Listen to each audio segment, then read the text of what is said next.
There is a moment somewhere in the vast, indifferent silence of the Central Asian steppe that history turns on a blade. Not a blade forged in a great city's foundry. Not a blade blessed by a priest or engraved by a royal craftsman. A blade of bone, of sinew, of desperate recursion, shaped by a landscape that does not forgive weakness, a landscape that demands, above all else, the relentless optimization of survival. Stand on that steppe in the late 12th century and look in every direction. The horizon offers no comfort.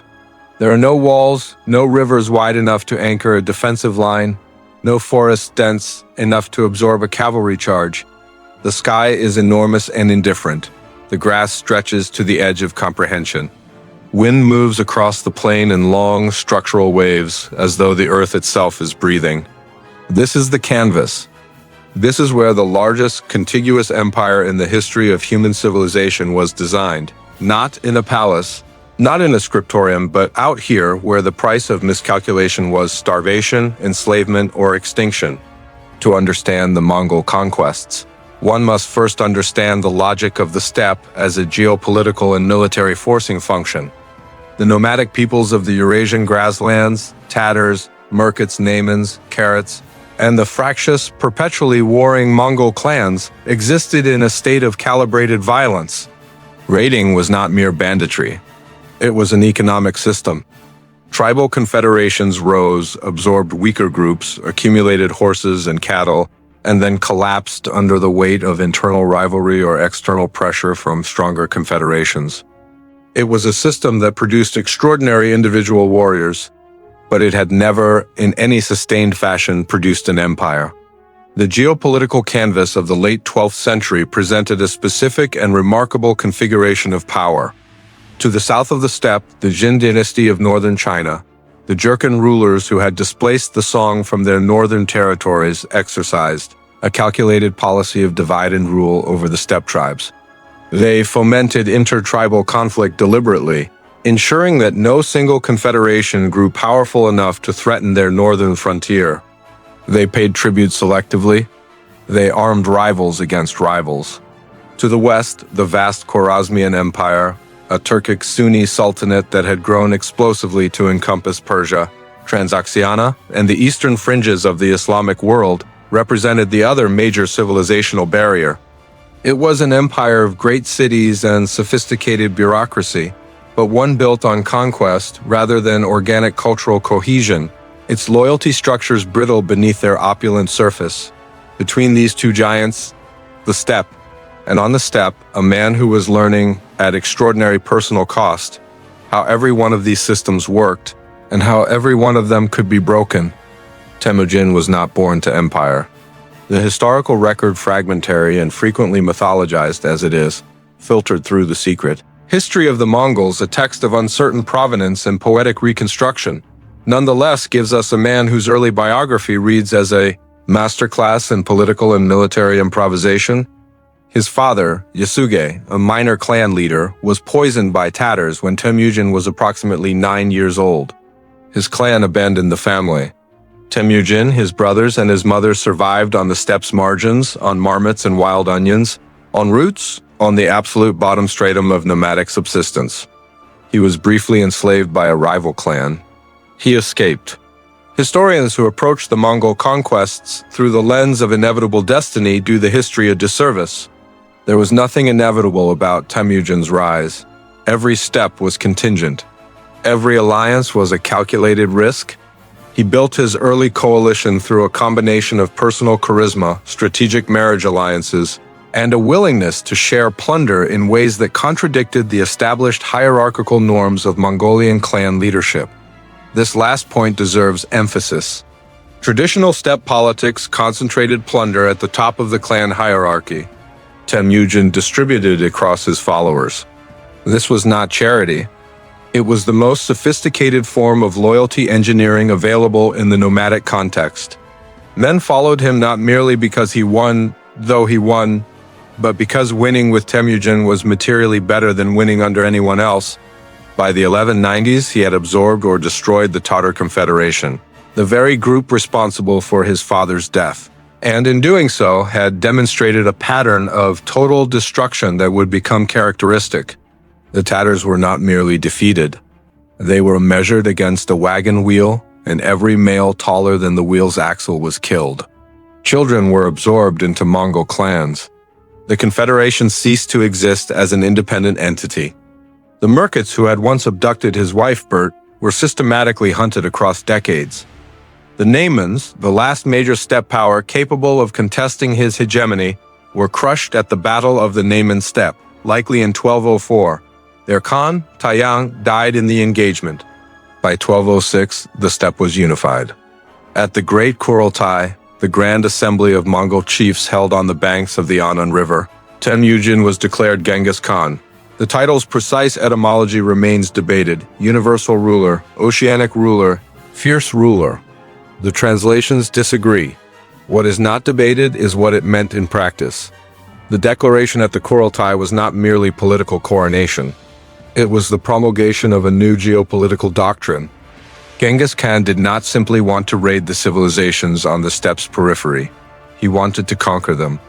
Every one of them. The distinction is fundamental, and it represents the singular conceptual leap that separates the Mongol Empire from every previous steppe confederation. Raiding requires speed and dispersal. Conquest requires administration, logistics, intelligence, and sustained pressure. Genghis Khan understood, with the clarity of a man who had spent his life in the school of contingency, that the steppe had been a factory of extraordinary fighters, but a factory that had never been organized for strategic production. He reorganized it. The decimal system he imposed on the Mongol army, and by extension on Mongol society, was not an innovation in mathematics. It was an innovation in social engineering of the most radical kind. Mongol warriors were organized into units of 10, Arban, 100, Jagan, 1,000, Mingan, and 10,000, Taman. Critically, these units were drawn from across traditional clan lines. This was the hammer blow to the old tribal order. A warrior's unit was no longer his clan. His loyalty was now to his decimal unit and to the Khan. The clan structure that had perpetuated cycles of intertribal violence was deliberately fractured and reassembled into a military structure of cross-cutting loyalties. The Yasa, Genghis Khan's code of law, formalized this new order. Theft between Mongols was punishable by death. Loyalty to one's unit commander was mandatory. Desertion in battle was answered not merely with the deserter's execution, but with the execution of his entire decimal unit, a collective punishment doctrine that made individual cowardice catastrophically dangerous to one's comrades. The result was a military culture in which the cohesive pressure on each warrior came not merely from above, in the form of authority, but laterally from the men fighting beside him. The intelligence architecture Genghis Khan built was equally remarkable. The Mongols maintained a network of spies and merchants, many of them Muslim traders from Khwarezm and Central Asia, who penetrated target states years before military operations commenced. When the armies moved, they moved with a granular understanding of local political divisions, road networks, river crossings, and the identities of potential collaborators. There is a persistent temptation in popular history to explain Mongol success through the single variable of cavalry speed. This is correct as far as it goes, but it stops far too soon. Cavalry speed was the delivery mechanism, the intellectual architecture behind it, the intelligence, the logistics, the psychological operations, the doctrinal flexibility was the payload. By 1206, the machine was built. The steppe had been unified, not through the simple application of superior violence, but through the systematic solution of every problem that had prevented unification for centuries. The clan structure had been circumvented. The loyalty economy had been restructured. The intelligence networks were operational. The commanders, men like Jeeb Sabeti Joki Shagatai and Gedai, had been selected through merit rather than lineage trained in the field, and entrusted with operational independence that few armies in the ancient or medieval world had ever granted their subordinate commanders. The world beyond the steppe did not yet know what was coming. The Jin dynasty, confident behind their walls and their divide-and-rule policies, sent ambassadors to the Kurultai and likely received intelligence reports about the new Khan with cautious curiosity. The Khwarezmian Sultan Muhammad II was focused on consolidating his domains. In Persia, and competing with the Abbasid Caliphate for Islamic legitimacy, the sedentary world had seen steppe raiders before. They had been managed, absorbed, taxed, or deflected for centuries. The civilizational confidence that this pattern would continue was understandable. It was also catastrophically mistaken. The machine that Genghis Khan had built on the Onon River was not a raiding confederation. It was something the world had no conceptual framework to recognize. A conquest state, staffed by a professional military apparatus, directed by strategic intelligence, and animated by an ideology of universal dominion that made negotiated coexistence structurally impossible. The Yasa declared that the Khan's mandate was the submission of all people under the eternal blue sky. This was not metaphor, it was operational doctrine. Every embassy sent by Genghis Khan carried a chillingly simple message: submit or be destroyed. This wasn't just cruelty. It was a cold, calculated strategy of deterrence. Cities that surrendered were spared and absorbed into the growing empire. But those that resisted faced unimaginable destruction, a terrifying lesson for the next city in line. Terror became a tool of conquest. In 1209, the Mongols targeted the Shiha kingdom, not as the main prize, but as a strategic first step. The Shihe controlled vital trade routes and posed a threat to the Mongol flank. After a series of decisive battles, the Shihe king bent the knee, becoming the first satellite in the Mongol machine. 2 years later, in 1211, the Mongols turned their sights to the formidable Jin dynasty and the Great Wall itself. Everyone believed this was the limit of their power. They were about to prove everyone wrong. The Mongol war machine was forged, and the fire was about to cross the wall. To understand how the Mongol armies moved, you must first understand what they were, not a horde. The word is imprecise, politically loaded, and analytically useless. What the Mongol military represented. In the period of its peak operational effectiveness, roughly 1206 to 1260, was a combined arms force of extraordinary doctrinal sophistication, operating through a command structure that granted subordinate commanders a degree of operational independence that most contemporary armies could not conceptualize, let alone replicate. Let us begin with the fundamental unit of Mongol military power, the horse. Each Mongol warrior maintained a string of horses. Estimates range from 3 to 5 per man at minimum, with elite cavalrymen and commanders maintaining larger strings. This is not a logistical luxury. It is the foundational enabler of everything the Mongol army could do. By rotating mounts, a Mongol column could maintain sustained movement at speeds that sedentary armies, tied to the pace of infantry, supply wagons, and draft animals, simply could not match. A Mongol tumen of 10,000 men in favorable terrain and with adequate remount stock could cover between 60 and 100 kilometers per day for sustained periods.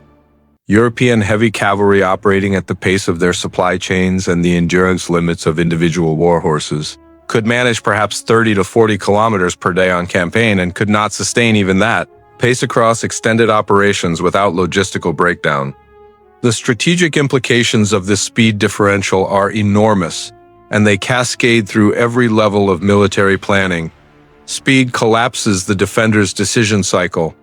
A defensive strategy depends on the ability to anticipate the attacker's axis of advance, position forces to contest that advance, and concentrate reserves at points of threat and breakthrough. Mongol operational speed, combined with a sophisticated deception apparatus that routinely presented multiple simultaneous threats, degraded the defender's ability to perform each of these functions. By the time a defending commander had identified the main axis of Mongol advance, the Mongols had already moved. By the time he had concentrated his forces to meet them, the Mongols had already enveloped his flanks. By the time he understood the trap, he was inside it. The Mongol cavalry arm was itself divided into two distinct categories: light cavalry and heavy cavalry. The light cavalry, constituting the majority of Mongol forces, were mounted archers of extraordinary technical proficiency. The Mongol composite bow was one of the most sophisticated ranged weapons of the medieval era. Constructed from layers of horn sinew and wood, materials that took years to properly laminate and cure, It had a draw weight estimated between 100 and 160 pounds, comparable to the English longbow that would not appear as a systematic military weapon for another century. Its effective range for aimed fire was approximately 200 meters. At closer ranges against lightly armored targets, it was devastating. The technical achievement of the Mongol mounted archer was not the bow itself, but the capacity to employ it at full gallop. Shooting from horseback in any direction, including backward, the famous Parthian shot, required years of training that began in childhood. Every Mongol boy was a mounted archer before he was a soldier. The military was not training civilians. It was systematizing a warrior culture whose entire childhood had been a weapons development program. The tactical doctrine of the light cavalry was built around a specific technique, the caracol in its Mongolian form, executed not merely as an individual tactic but as a coordinated unit maneuver. Units of light cavalry would advance toward the enemy line, release massed volleys of arrows, and wheel away before contact, only to circle and attack again from a different angle. The cumulative effect was a sustained suppressive fire that degraded enemy formations, killed horses, wounded men, and, critically, provoked undisciplined cavalry charges that the Mongols could then convert into pursuit ambush. The Mengadai, designated feigned retreat units, were trained specifically to absorb and exploit enemy charges. They would advance, appear to break under pressure, and retreat at full gallop, drawing pursuing enemy cavalry away from the main enemy formation and into terrain or positions where Mongol heavy cavalry and flanking units were waiting. The feigned retreat requires extraordinary discipline. A unit that actually breaks under the psychological pressure of its own simulated route is worse than useless. The Mengadaya were among the most highly trained soldiers in the Mongol order of battle. Heavy cavalry, the Kashig and the shock units of the Tumen, were equipped with lamellar armor of leather or iron scales, and in later periods with captured or purpose-manufactured Chinese and Persian armored equipment. They carried lances, sabers, and maces. Their role was exploitation, the delivery of decisive shock force against formations that had been degraded, disordered, and pinned by the light cavalry's attrition campaign. The integration of these two cavalry types represents the Mongol version of combined arms doctrine. Light cavalry fixed and suppressed, heavy cavalry exploited. The two arms were not merely complementary, they were operationally interdependent, and Mongol commanders understood this interdependence with a clarity that eluded many of their contemporaries. But the Mongol military was not exclusively a cavalry force, and this is perhaps the most underappreciated aspect of its operational design. Genghis Khan understood, early and clearly, that cavalry, however fast, however disciplined, however well-armed, could not take a walled city. Walls were the great equalizer. They neutralized cavalry speed. They forced an attacker to accept the defender's timeline and operate within the defender's chosen terrain. The Mongol answer to this problem was not to avoid walled cities. The strategic objectives of conquest all sat inside walls, but to develop or acquire a siege capability sufficient to reduce them. Initially, this capability was acquired through incorporation. Chinese engineers, captured from Xixia Jin dynasty forces, were organized into dedicated siege units. Persian engineers followed. By the time of the Great Western Campaigns, the Mongol army fielded Chinese, Persian, and later, European siege specialists organized as integrated combined arms elements. The siege equipment they operated was comprehensive. Trebuchets capable of projecting stone projectiles of 100 kilograms or more counterweight artillery for longer range.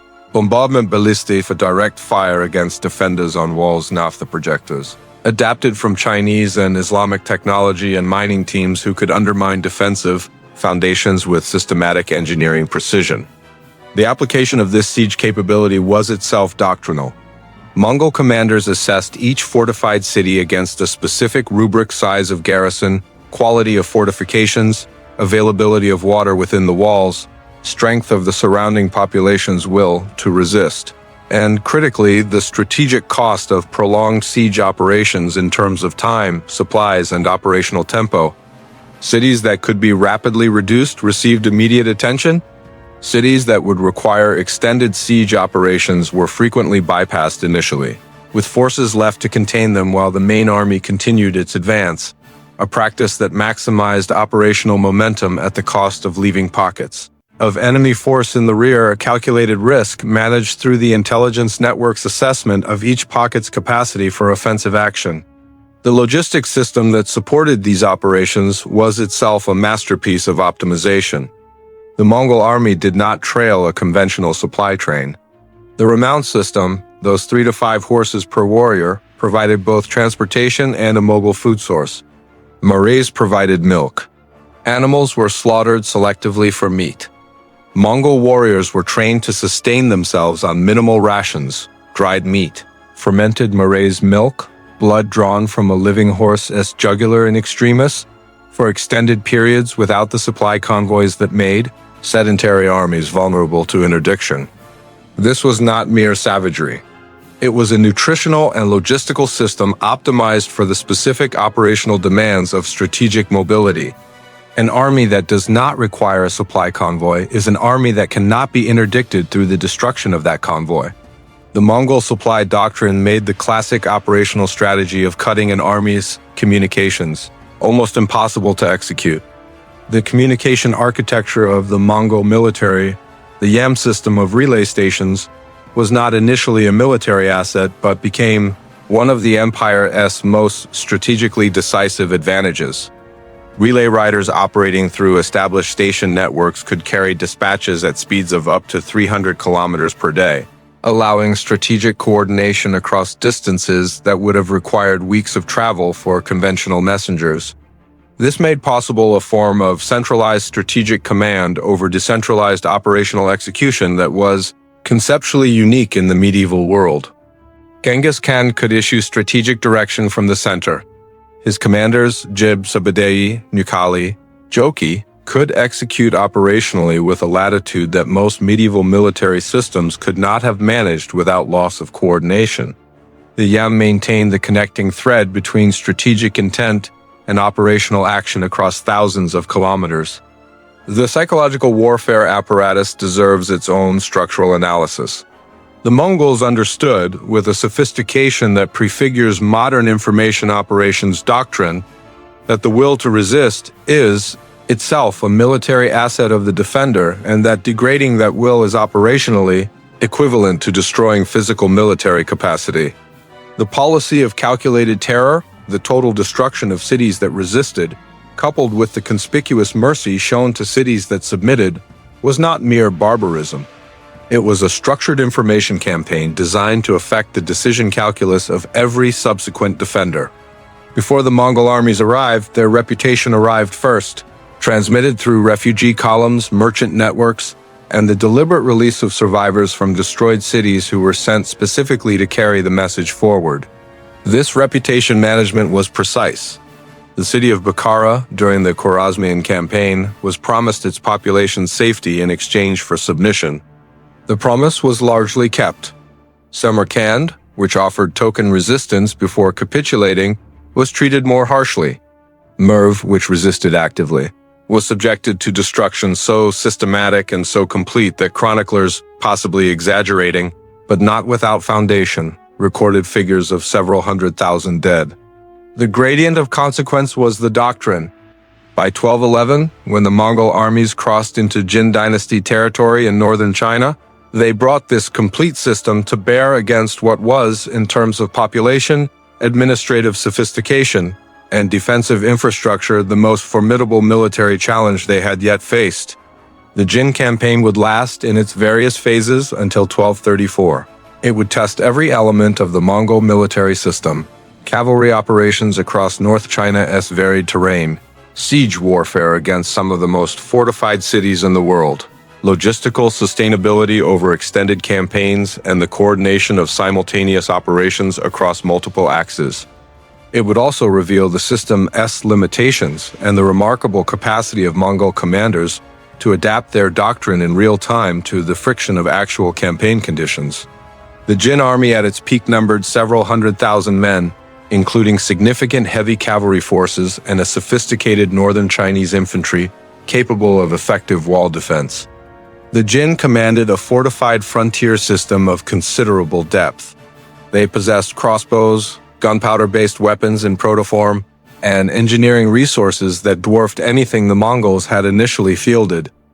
They also possessed the political fragility that Mongol intelligence had already mapped in extraordinary detail.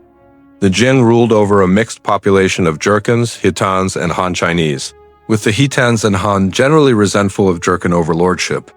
Mongol diplomatic operations targeted these divisions with precision, offering Hittan commanders and Han administrators positions within the Mongol administrative structure in exchange for collaboration. The military and the political campaign were not sequential. They were concurrent and mutually reinforcing. And through those years of grinding campaign in northern China, while Jin cities fell one by one and Jin field armies were systematically destroyed, Genghis Khan received intelligence about a new target to the west. The Silk Road, a sultan who had made a catastrophic mistake. In 1218, a Mongol trade caravan of approximately 450 merchants arrived at the Khwarezmian border city of Otrar, the governor of Otrar. Inalhuk, a man of the Ottoman world's paranoid bureaucratic tradition, accused the merchants of espionage, confiscated the caravan's considerable wealth, and executed the entire party. Sultan Muhammad II of Khwarezm, when the surviving Mongol ambassador arrived to demand satisfaction, had the ambassador killed and his two companions, beards shaved off, the supreme insult in the diplomatic register of the era, and sent them back to Genghis Khan. The historical debate over whether this sequence of events constitutes genuine miscalculation, deliberate provocation, or some combination of both continues among specialists. What is not debated is the consequence. Genghis Khan, by the account of the secret history, wept with rage, then climbed to a hill, removed his hat, and prayed to the eternal blue sky for 3 days. He then organized the largest military force he had yet assembled.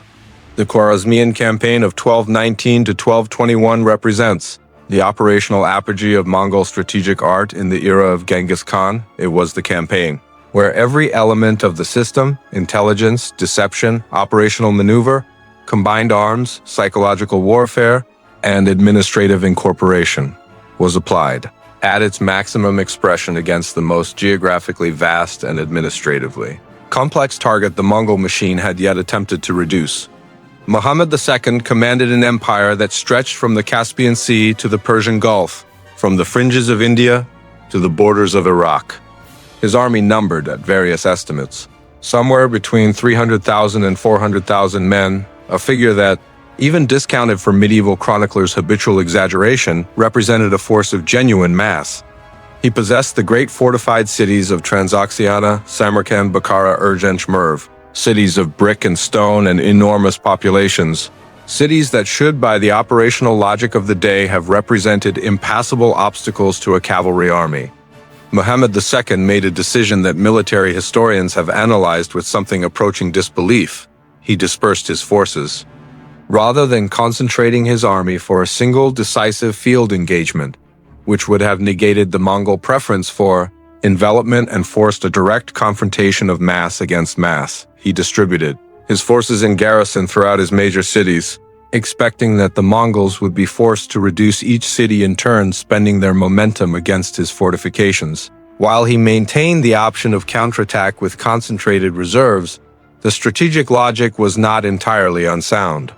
The assumption was that walls and time were his force multipliers, that the Mongols would exhaust themselves against the fortifications of Transoxiana's great cities. The assumption was wrong on every significant variable. It was wrong about time because the Mongol YAM system and operational speed made time work against the defender rather than for him. It was wrong about walls because the Mongol siege apparatus, by 1219, augmented by every specialist captured in a decade of Chinese and Central Asian campaigns, could reduce fortified cities systematically and without the exhaustion Muhammad had calculated. And it was catastrophically wrong about reserves, because the Mongol intelligence operation had so precisely mapped the Khwarezmian political landscape that Muhammad's own officers became operational targets. The Mongol invasion of Khwarezm opened on 3 simultaneous axes, a maneuver of strategic scale that forced Muhammad to divide his attention and his reserves across an impossible geometrical problem. Jochi commanded a force moving down the Sir Darya Valley, fixing Khwarezmian attention on the northern axis and besieging the great city of Koyend. Chagatai and Gedai moved with the main army toward Otrar, the site of the original massacre, which required reduction both for strategic reasons and for the symbolic message that Inalhuk's treachery would be answered. And Genghis Khan himself, with Sabadeh and the army's strategic reserve, executed what may be the most audacious operational maneuver of the medieval world. He crossed the Kaizokun Desert, the desert crossing to approach Bukhara from the west, from the direction no military planner had considered threatening. Because no army was supposed to be able to cross that terrain in that season, was a logistical achievement that required months of intelligence preparation, pre-positioning of water sources, and the kind of operational security that prevented Khwarezmian intelligence from detecting the movement until it was too late to respond. When Genghis Khan appeared before the walls of Bukhara in February 1220, the city's garrison reportedly refused to believe what they were seeing. The main Mongol army was supposed to be fighting on the Sir Darya, hundreds of kilometers to the northeast. The garrison, facing a threat from an impossible direction with no prospect of relief, and with Muhammad's strategic reserve already fragmented across the empire's garrisons, had no viable operational option. Bukhara submitted. Its population was spared. Its garrison, attempting to break out, was destroyed in open field engagement. But a portion of the city, occupied by a Khwarezmian guard unit that refused to yield, was burned. The great mosque survived. Genghis Khan, in an act of deliberate psychological theater, allegedly stood on its pulpit and declared that the Mongols were the punishment of God for the people's sins. The declaration was calculated. It spoke to the Islamic population in their own theological register. From Bukhara, the Mongol forces converged on Samarkand, the empire's political and cultural heart. The garrison numbered perhaps 110,000 men. The city's walls were massive. Samarkand should have held. It held for 5 days. The combination of continuous assault, overwhelming catapult fire, the defection of a significant portion of the garrison, Turkish mercenary units, whose loyalties the Mongol intelligence apparatus had already begun cultivating, and the psychological devastation of Bukhara's fall compressed the city's will to resist below the threshold required for effective defense. The city surrendered. Its craftsmen, engineers, and scholars were separated from the population and sent east to the Mongol heartland. Its soldiers were sorted. Those who surrendered were pressed into Mongol service. Those who continued to resist were killed. The Mongol storm swept across the Khwarezmian Empire, city after city falling to their relentless advance. The Sultan, Muhammad II, once the commander of the largest army in the Islamic world, was now a fugitive. He fled for months, a hunted man racing across his own crumbling empire, with nowhere safe to even regroup. Genghis Khan unleashed his two best generals, Sabadeh and Jab, to run him down. This pursuit would become the most incredible cavalry operation of the entire medieval era. With 20,000 men, Sabadeh and Jab chased Muhammad to the Caspian Sea. There, on a lonely island, the once mighty Sultan died of illness in 1220. But the two generals didn't stop. They just kept going west. They circled the entire Caspian Sea, a 6,000-kilometer journey that took 2 years.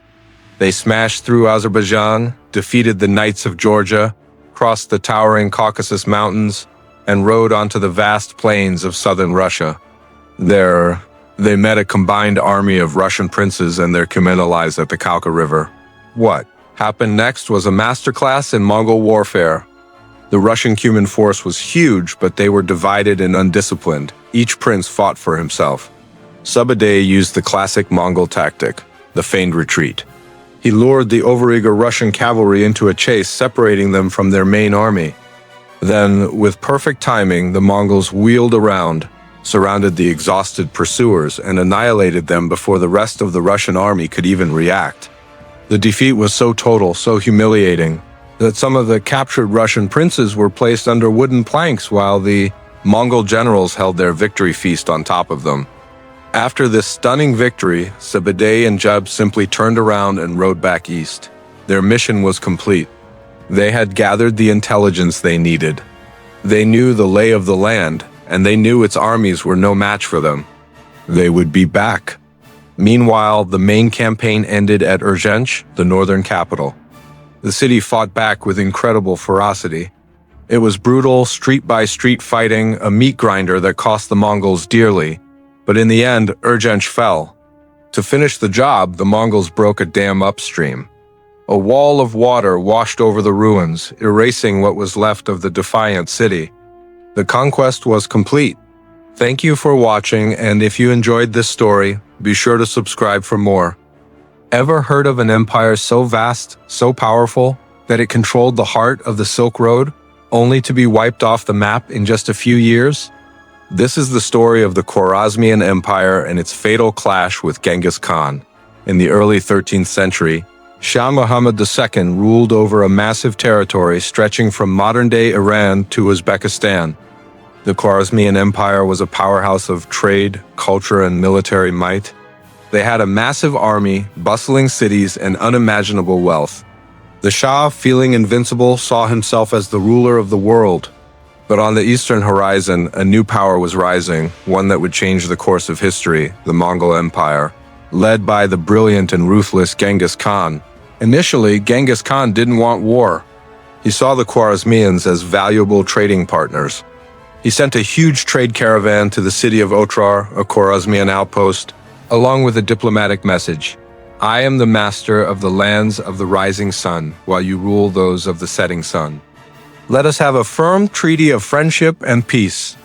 But the governor of Otrar, a relative of the Shah's mother, grew greedy.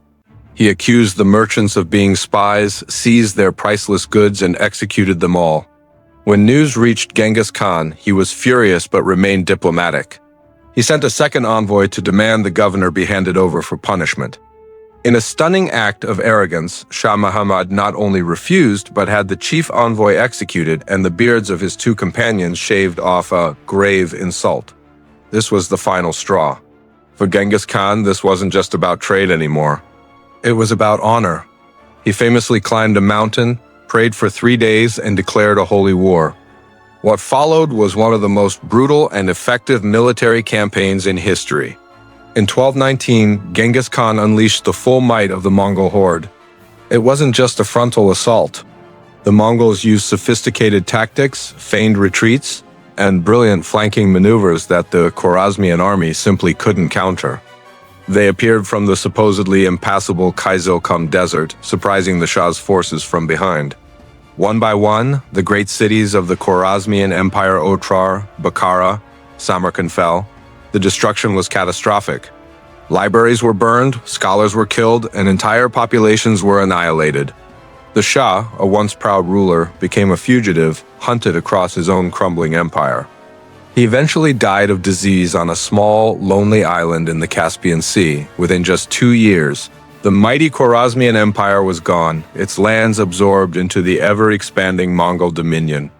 It has a chilling reminder from history. Pride and arrogance can bring down even the greatest of empires, especially when faced with an unstoppable force like Genghis Khan. Thanks for watching. If you found this story fascinating, be sure to like this video and subscribe for more epic tales from history. See you next time. The year is 1241. Subdai-Badr, the Valiant, the general who had never lost a campaign, the architect of the Onon River annihilation, the man who had ridden a reconnaissance circuit around the Caspian Sea with 20,000 horsemen, stands at the conceptual center of the most sophisticated multi-axis military operation of the medieval world. He is approximately 65 years old. He is, by this point, nearly too heavy to ride a horse without assistance, a detail that simultaneously humanizes and deepens the analytical puzzle. The greatest cavalry commander of his age, conducting operations from a litter or wagon, directing through a command architecture of such clarity and training that the physical limitation was irrelevant to the operational outcome. He has two objectives, Hungary and Poland. Not sequentially, simultaneously. The Hungarian campaign was the primary effort. Hungary's Cumans, Turkish nomads who had fled the Mongol advance and been given refuge by King Bela IV, represented both the strategic pretext and the practical obstacle. The Cuman cavalry, integrated into the Hungarian military, were the one element of the European order of battle capable of matching Mongol light cavalry in open terrain. They needed to be neutralized. The Polish campaign was the economy of force effort, its purpose geometrical rather than territorial, to prevent the Silesian and Bohemian heavy cavalry from descending into the Hungarian plain and striking Sabadeus' left flank while he was engaged with Bella's main army. The operational design required simultaneous penetration of two separate countries along divergent axes of advance, with precise timing calibrated to ensure that the subsidiary force had neutralized the Polish threat before the main force brought Bella to decisive engagement. To execute this design, Sabadell divided his forces. One Taman under Beta's nominal overall command and the operational direction of Kadu crossed the Carpathians into Poland. The main force, crossing the Carpathians through three separate mountain passes simultaneously, descended into the Hungarian plain. The Polish campaign culminated at Legnica on April 9, 1241. Henry II of Silesia commanded a combined force of Polish knights, Teutonic knights, and Templar cavalry, the flower of Northern European heavy chivalry, armored, disciplined, experienced in the style of European warfare. Against them, the Mongol army executed the standard doctrinal sequence: light cavalry harassment to draw charges, feigned retreat to disorder the pursuing knights, envelopment by units that had been held in concealment, and the application of smoke-generating devices, confirmed by contemporary accounts, that disrupted European formation cohesion by obscuring the battlefield during the critical withdrawal and envelopment phases.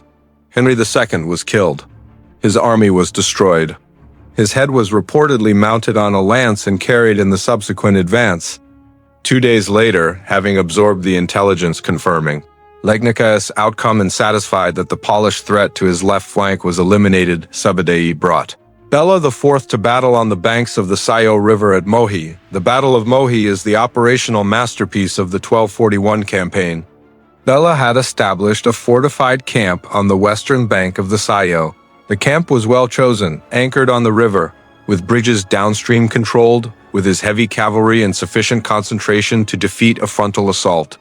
He had learned from the reports of Legnica and from his Cuman advisors the basic tactical parameters of Mongol light cavalry operations.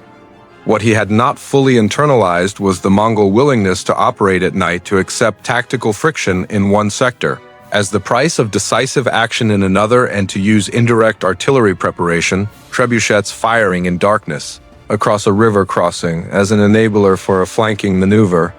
While Beta's force pinned the Hungarian camp from the west with a direct assault on the main bridge, absorbing Hungarian counterattacks and projecting catapult fire across the Sayo to suppress the opposite bank, Sabadell executed a river crossing downstream with his reserve force crossed in the darkness and appeared on the Hungarian camp's eastern flank as dawn broke. The encirclement was nearly complete. Nearly is significant. Sabadell, by design, left an opening in the western face of the encirclement, a corridor through which Hungarian forces could attempt to escape. This was not mercy.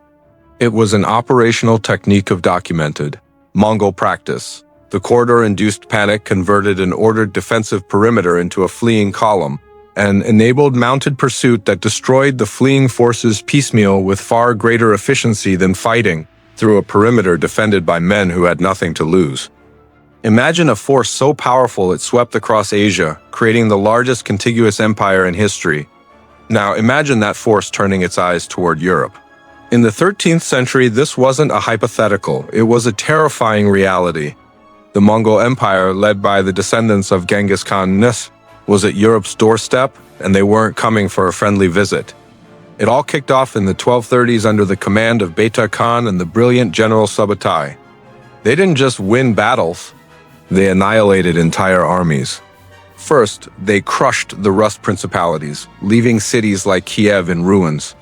The speed and brutality of their advance sent shockwaves across the continent. European knights, with their heavy armor and chivalric codes, were no match for the Mongols' lightning-fast cavalry, feigned retreats, and devastating archery.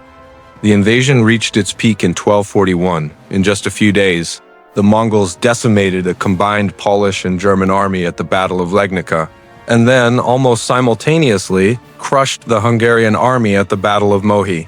Hungary was devastated. The path into Central and Western Europe, Germany, France, Italy lay wide open. It seemed like nothing could stop them. European leaders were in a panic, calling for a crusade against this new, seemingly unstoppable threat. And then they just left. By early 1242, the Mongols had vanished, retreating back to the east. For centuries, historians have debated why. Was it the death of the great Khan Jidai back in Mongolia, which required all princes to return for the election of a successor? This is the most popular theory. Beta Khan needed to be present to secure his influence, or was it something else? Some scholars argue the European landscape, with its forests and fortified castles, wasn't ideal for the Mongols' nomadic cavalry tactics. The pastures couldn't support their vast herds of horses. Perhaps they simply gathered their loot and decided conquering a fragmented, castle-heavy Europe wasn't worth the effort. Whatever the reason, Europe was spared. This mysterious withdrawal remains one of history's biggest what-ifs. What would our world look like today if the Mongol hordes had kept riding west? It's a fascinating question to ponder. Thanks for watching. If you enjoyed this dive into history, don't forget to like and subscribe for more. See you next time. Kublai built a navy. He recruited Chinese administrators and military engineers in numbers that transformed the operational character of the campaign from a nomadic conquest into something closer to a conventional state-on-state war. He besieged Xiangyang for 5 years, a siege of attrition whose patient, grinding quality was as distant from the operational tempo of Sabadei's Hungarian campaign as it is possible to imagine while remaining within the broad category of Mongol strategic planning. The naval battle of Yamen in 1279, in which the last Song fleet was destroyed by a Mongol-commanded naval force that included ship's sailors, and tactics that owed more to Chinese tradition than to anything the steppe had produced, marks the end of the Southern Song dynasty. A Khan who had begun his career as a nomadic warrior's grandson completed the conquest of China by building a navy. The adaptability of the Mongol system was ultimately the most remarkable thing about it. And at Angelut, in September 1260, that adaptability met its first definitive strategic limit. The Battle of Angelut, Spring of Goliath in the Jezreel Valley of Palestine, is one of the most consequential military engagements of the medieval period, and one of the most analytically complex. The Mongol army in the Levant, commanded by Kitbuka, was a force of uncertain but probably modest-sized estimates, ranged from 10,000 to 20,000, far below the maximum Mongol operational capacity because the bulk of Mongol forces were withdrawn to deal with the succession crisis following Mengi Khan's death in 1259. The Mamluk force under Qutuz and the brilliant commander Baybars was comparable in size and, critically, similar in composition. The Mamluks were themselves a cavalry army of Turkic origin, trained in mounted archery, disciplined, and with sufficient doctrinal familiarity with Mongol techniques to avoid the tactical errors that had destroyed European, Russian, and Central Asian armies. Baybars executed a refined version of the Mangude technique against the Mongols themselves. He drew Kitbuka's force into pursuit with a feigned retreat, then revealed concealed flanking forces that struck the pursuing Mongols in both flanks simultaneously. Kitbuka was killed. His army was destroyed. The Mongols counterattacked twice in 1299 and 1303. They were defeated both times. The significance of Angelut was not merely tactical. It demonstrated that the Mongol system was not invincible, that an army that understood its doctrine could construct counter-doctrine, and that the Mongol machine, already stretched across the largest contiguous land empire in history, had operational and strategic limits beyond which it could not sustain itself. The Western advance was contained. It would not go further. Empires that cannot grow must learn to consolidate, or they fracture along the internal fault lines that conquest papers over but never erases. The Mongol Empire after 1260 did both simultaneously.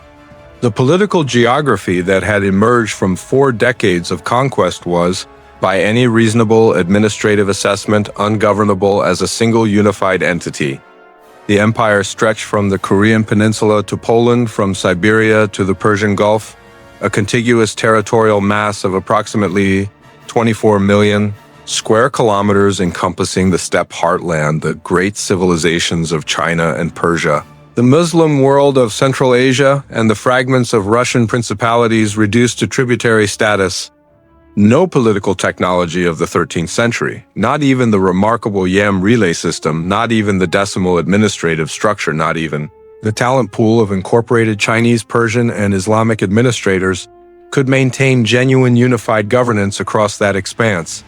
What emerged instead were the four great khanates, the Yuan dynasty in China, the Ilkhanate in Persia, and Iraq, the Chagatai Khanate in Central Asia, and the Golden Horde on the Pontic-Caspian steppe. Each khanate was nominally subordinate to the Great Khan in China. In practice, each developed its own political character, its own diplomatic relationships, its own cultural synthesis. The Ilkhanate in Persia converted to Islam within 2 generations of conquest. The Golden Horde, already ruling over a predominantly Muslim Turkic population, followed a similar trajectory. The Yuan dynasty in China, under Kublai, became the most thorough integration experiment in Mongol history, a steppe dynasty governing the world's largest bureaucratic civilization. Attempting to synthesize nomadic political culture with Chinese administrative tradition with results that were, depending on the analytical lens applied, either remarkably functional or fundamentally contradictory.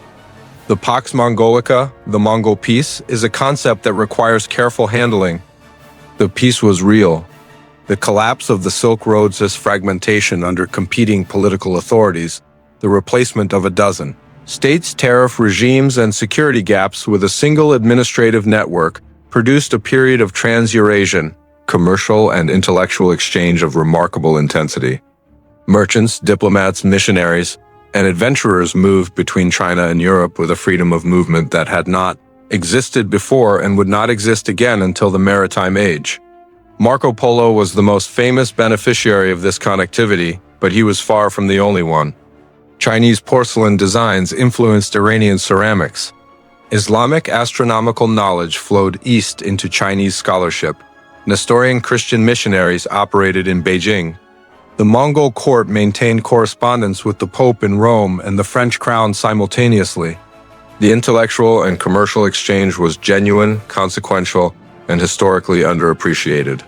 The peace was also built on a foundation of terror and maintained through the continued threat of violence. The populations that enjoyed the Pax Mongolica's commercial benefits were the survivors of depopulation events of staggering scale. Modern demographic historians, working from comparative population estimates, derived from archaeological survey documentary records, and regional administrative data, suggest that the Mongol conquest killed somewhere between 30 and 40 million people across the conquest period, representing perhaps 10% of the world's population at the time. The cities of the Islamic world were perhaps the most severely affected. Nishapur, Merv, Herat, Balkh, Ray cities of hundreds of thousands were depopulated to varying degrees. The irrigation infrastructure of Iraq, which had supported dense agricultural populations since the Mesopotamian civilizations of antiquity, was damaged in ways that caused long-term demographic collapse from which the region did not fully recover for centuries. China's population under the Jin dynasty fell from perhaps 60 million to 30 million over the course of the conquest campaigns. The southern Song population suffered similarly in the final phases of the Yuan conquest. These numbers must be weighed with appropriate methodological caution. Medieval population statistics are estimates built on estimates, and specific massacre figures in the sources are frequently inflated by factors of 10 or more. But the directional evidence is consistent. The Mongol conquests were among the most consequential demographic events in human history. The administrative genius that the Mongol Empire demonstrated in peace was genuine, but it was a genius that governed a world it had first dramatically simplified through violence. The Khanates, despite their nominal unity, fought each other with increasing frequency through the latter half of the 13th century. The Ilkhanate and the Golden Horde contested control of the Caucasus region in repeated campaigns. The Chagatai Khanate fractured between sedentary-oriented Western factions and traditionalist nomadic Eastern factions. The Yuan dynasty under Kublai's successors became progressively more Chinese in character, generating tension with the steppe aristocracy that defined Mongol political legitimacy. The Yam system, which had been the nervous system of the unified empire, degraded as the Khanates prioritized their own relay networks over the transkhanate system that had enabled Genghis Khan's strategic command. The empire was not so much collapsing as differentiating, a political cell dividing into organisms of decreasing family resemblance. And in the differentiation, the military machine that had made the empire possible was changing too. Mongol armies in China were becoming Chinese armies with Mongol commanders. Mongol armies in Persia were adopting Islamic administrative structures, Persian bureaucratic personnel, and increasingly sedentary operational norms. The nomadic cavalry culture that had been the foundational operational asset of the conquest period could not be sustained in environments where the steppe, the forge of nomadic warrior culture, was absent. The grandchildren of Genghis Khan's great generals were cavalry officers in the armies of regional states, but they were not the same instrument as their ancestors. The training cycle that had produced mounted archers of extraordinary proficiency, the childhood of the steppe, was not replicable in the paddocks of Chinese or Persian cavalry barracks. The military differential that had made the conquests possible was eroding. This erosion was not immediately decisive. The Khanates remained formidable military powers well into the 14th century. The Ilkhanates' armies, supplemented by Georgian cavalry and Persian infantry, were capable of sustained operations across the entire Middle East. The Golden Horde maintained effective military projection as far west as Poland and as far east as the Siberian tributaries. But the compounding advantages, the unified strategic direction, the Yam communication system, the integrated logistics doctrine, the operational independence of field commanders trained in the specific Mongol synthesis of speed, deception, and combined arms were gone. What remained were powerful regional states with Mongol leadership, increasingly indistinguishable from the military and political cultures they governed. The Mongol Empire was not dying, it was becoming the world. The Yuan dynasty in China collapses under the pressure of the Red Turban Rebellion, a mass uprising of Han Chinese against Mongol rule that had been building for decades under the weight of administrative discrimination, economic exploitation, and the accumulated grievance of a civilization that had been conquered but not culturally absorbed. Togun Timur, the last Yuan emperor, flees north across the Great Wall to the Mongolian steppe. The Ming dynasty, Hongwu, the rebel leader turned emperor, enters Beijing, the formal terminus of the Mongol imperial period in China. In Persia, the Ilkhanate had already dissolved a quarter century earlier, in 1335, a mosaic of successor states, Jalarids, Muzaffarids, and Juids, none of which retained the political or military characteristics that had defined Mongol rule. The conversion to Islam was complete. The administrative frameworks had been partially absorbed by Persian bureaucratic tradition. The Mongol aristocracy was, within a generation or two, largely indistinguishable from the Persian nobility they had once subjugated. The Golden Horde, perhaps the longest-lived of the successor states, would persist in various forms until the late 15th and early 16th centuries, its power progressively eroded by the rising Grand Duchy of Moscow by internal succession disputes, and by a catastrophic defeat inflicted by Timur Tamerlane at the Battle of the Terek River. The foundational answer is that the Mongol conquests represented the most successful large-scale application of combined arms doctrine, specifically the integration of fast cavalry, massed archery, sophisticated logistics, advanced siege, engineering, and strategic intelligence in the pre-gunpowder era. But this technical answer, while accurate, is insufficient. The deeper answer is that the Mongol military system achieved what it achieved because it resolved, with unusual clarity, the central tension in all military organization, the tension between centralized strategic control and decentralized operational execution. Most pre-modern armies failed in one direction or the other. Armies with strong centralized control, heavily hierarchical, systems where the commander's decision was required at every level, were strategically coherent but operationally slow. Armies with highly decentralized execution, tribal confederations, feudal levies, mercenary companies, were operationally agile but strategically incoherent.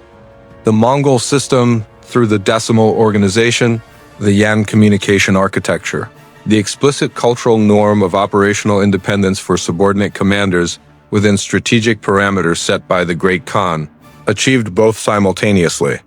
Sube'etei could execute an independent expedition around the Caspian Sea for 2 years while remaining strategically integrated with the main effort in Khwarezm, because the communication system maintained the connecting thread and because his operational mandate had been sufficiently clearly defined to enable autonomous execution within broad parameters.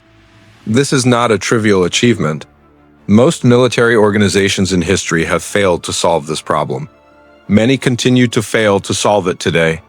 The logistical system was the second foundational enabler. The remount system, the mobile nutritional doctrine, the Yam relay network, all combined to give the Mongol army a strategic mobility that fundamentally altered the spatial and temporal assumptions of every adversary it faced. When your adversary can appear where you did not expect them, when the timeline of your defensive preparation is compressed beyond recovery, when the maps and the plans made in your war councils are invalidated by enemy movement before you can execute them, your doctrine is already obsolete before the first arrow is released. The intelligence architecture was the third enabler and the most underappreciated. The Mongol intelligence system, built on merchant networks, diplomatic channels incorporated administrators from conquered peoples, and the systematic debriefing of every prisoner and refugee, gave Mongol commanders a granular understanding of their target's political structure, military capacity, and internal divisions that most armies in the era could not approach. Strategic surprise, when the Mongols achieved it, was frequently the product of knowledge rather than luck.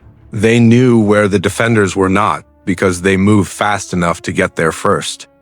The psychological warfare architecture compounded all of these advantages. By creating a reputation for total destruction of resistance and relative mercy for submission, the Mongol campaign system began degrading the will to resist before the first military contact. Cities fell to psychological infrastructure that had been constructed by the fate of previous cities. The terror was real, but it was also structured, calibrated, and operationally deployed. What were the system's limits? The Mongol military system performed best in open terrain that enabled cavalry speed and envelopment. In terrain that negated cavalry, dense forest, river systems, coastal operations, the system required significant adaptation, and the adaptation took time. The system was ultimately dependent on a specific human resource base: the mounted archer of the Central Asian steppe, with his childhood training, his multi-horse string, and his combat culture. This resource was geographically bounded and not infinitely expandable. As the empire expanded beyond the steppe's sourcing radius, the quality of the core military asset degraded. The system was also dependent on a political culture that maintained the Kurultai-based legitimacy structure and the merit selection of commanders. When succession disputes fractured the political center and reduced the command meritocracy to a combination of lineage politics and faction, the operational quality of the military declined correspondingly.